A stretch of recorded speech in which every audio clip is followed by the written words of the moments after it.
ต้องบอกตรงๆเลยนะคะว่าหูฟังตัวเนี้ยราคาไม่ถึง100แล้วก็ไม่ได้คาดหวังว่าเสียงจะดีหรือไม่ดีเพราะว่าเห็นแค่ราคาเนี่ยก็คิดว่าเสียงไม่ดีแล้ว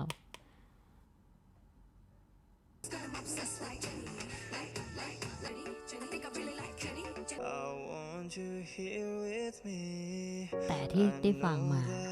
ก็คือแบบอึ้งไปเลยอะไม่คิดว่าหูฟังราคาแค่เนี่ยเสียงมันจะดีขนาดเนี้ย